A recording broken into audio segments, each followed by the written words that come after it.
Welcome everyone. आज हम करेंगे क्लास 8 का some natural phenomena NCERT question answer. इसका मतलब हमने इस चैप्टर को पूरा पढ़ा दिया है, आप देख सकते हैं।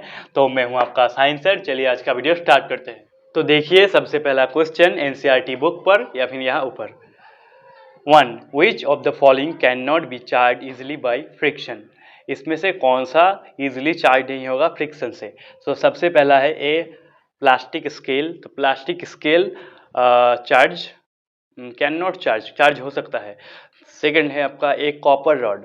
कॉपर रॉड देखिए कभी भी चार्ज नहीं होगा, क्योंकि सपोज ये एक कॉपर रॉड है तो इस पर जब इलेक्ट्रिकल चार्ज रहेगा तो वो चार्ज पास हो जाएगा, तो इस पर चार्ज पास होने की वजह से यहाँ पर चार्ज नहीं होगा। तो option B copper rod is the answer.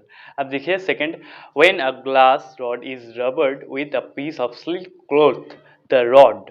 अच्छा, जब एक ग्लास से एक सिल्क को रब करा जाएगा तो क्या होगा? जो रॉड होगा फर्स्ट है and the clothes become acquire the positive charge, secondly positively charge while the clothes have negative charge. देखिए सेकंड पर लिखा है becomes positively charge while the cloth has negatively charge. हम जानते हैं जब देखिए ग्लास और जब सिल्क को हम रब करेंगे तो ग्लास पहले होने की वजह से इस पर आ जाएगा पॉजिटिव, और ये आपका सेकंड है इसीलिए इस पर आ जाएगा नेगेटिव। तो option B is the correct answer, option B. अब देखिए 3, right T against true and F against false in the following statements. A like charges attracts each other. Like charges क्या दोनों को अट्रैक्ट करते हैं? हम देखिए जानते हैं कि जब कोई प्लस और प्लस जब होगा तो सेम चार्ज पर क्या होगा? रिपल्सन होगा। माइनस और माइनस पर क्या होगा? रिपल्सन। और प्लस और माइनस पर अट्रैक्शन। तो सेम चार्ज रिपल्सन करता है और अपोजिट चार्ज अट्रैक्शन करता है। तो यहाँ पर लिखा है लाइक चार्जेस, तो लाइक चार्जेस क्या करेगा? रिपल, लेकिन यहाँ पर लिखा है अट्रैक्शन, तो इसका मतलब पहला वाला है फॉल्स। तो 3 का पहला वाला ए इज फॉल्स। अब देखिए next B, a charge glass rod attract a charge plastic straw. Glass और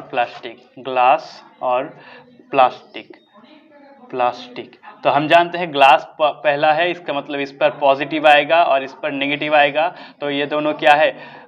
डिफरेंट चार्जेस है, तो इस पर क्या होगा? अट्रैक्शन होगा। तो यहाँ पर लिखा है अट्रैक्ट्स, इसका मतलब हो जाएगा बी 100% ट्रू। तो 3 भी हो जाएगा ट्रू। नेक्स्ट अब देखिए C, lightning conductors can not protect a building from lightning.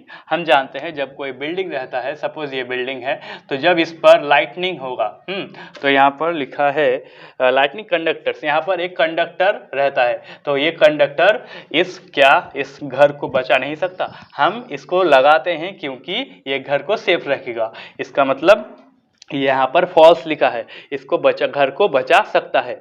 तो आपका जो थर्ड हो जाएगा वो है फॉल्स, सी इज फॉल्स, सी। अब देखिए last, earthquakes can be predicted in advance. जो अर्थक्वेक होता है उसे हम क्या प्रेडिक्ट कर सकते हैं? अगर हम उसको प्रेडिक्ट कर सकते तो हमारा कोई भी नुकसान नहीं होता, लेकिन हम अर्थक्वेक को प्रेडिक्ट नहीं कर सकते। अर्थक्वेक कब कहाँ पर आएगा हम नहीं जान सकते, तो इसकी वजह से ये हो जाएगा आपका फॉल्स। तो नंबर डी हो जाएगा फॉल्स। क्वेश्चन नंबर 4 देखिए, sometimes a cracking sound is heard while taking of a sweater during winters, explain. जब हम देखिए विंटर्स पर स्वेटर पहनते हैं तब जब हम उसको खोलते हैं तब क्रैकिंग साउंड सुनाई देता है। तो ऐसा क्यों होता है? क्योंकि जब स्वेटर और हमारे शरीर का फ्रिक्शन होता है तो उस फ्रिक्शन की वजह से स्वेटर और हमारे बॉडी पर इलेक्ट्रिकल चार्ज होता है। तो जब इलेक्ट्रिकल चार्ज दोनों एक साथ मिक्स होता है, फ्रिक्शन होता है, तब एक स्पार्क होता है। उस साउंड को हम क्रैकिंग साउंड कहते हैं। अच्छा, तो देखिए आप ऐसे लिखेंगे, the cracking sound is heard while taking off sweater during winters because the woolen sweater gets charged due to friction between sweater and the body. Next question 5, explain why charged body loses its charge if we touch it in our hand, जब हम हाथ से कोई charge बेडी को touch करते हैं तब उससे चार्ज क्यों आता है और डिस्चार्ज हो जाता है। तो इसका कारण है, देखिए हमारा जो बॉडी है वो एक चार्ज का कंडक्टर होता है इलेक्ट्रिसिटी का। इसकी वजह से जब इलेक्ट्रिसिटी हमारे बॉडी पर आएगा तो अर्थ के ग्राउंड पर चला जाएगा, तो इसकी वजह से होता है। तो आप इसको ऐसे लिखेंगे, our body is a conductor of electricity, so the charge gets conducted to earth through our body. Question number 6, name the scale on which the destructive energy of earthquake is measured. An earthquake measures 3 on a scale. It would be recorded. The seismograph is it likely cause much damage. देखिए किस यंत्र से हम earthquake को major करते हैं उसे हम रेक्टर स्केल कहते हैं। ठीक है, आप देखिए जब रेक्टर स्केल पर जो वैल्यू जब 3 आ जाएगा 3, तब वो रिकॉर्ड तो होगा, रिकॉर्ड होगा उस एरिया पर, लेकिन उतना ज़्यादा डैमेज नहीं करेगा। तो जब रिकॉर्ड 3 होगा तो उस पर उतना ज़्यादा डैमेज नहीं होगा, लेकिन वो रिकॉर्ड होगा। तो पहले आप लिखेंगे उस स्केल को हम कहते हैं रिक्टर स्केल। नेक्स्ट उस पर yes it would be recorded, ये रिकॉर्ड होगा, और इस पर नॉट कॉज मच डैमेज, इस पर इतना डैमेज नहीं होगा। Question number 7, suggest the 3 measures to project ourselves from lightning. Lightning से बचने के लिए 3 प्रोसेस क्या हम कर सकते हैं। तो पहले हमने लिखा है, देखिए never bath in outside in water. जब भी लाइटिंग होता है तब आप बाहर जाकर स्नान नहीं करेंगे, बाथ नहीं करेंगे।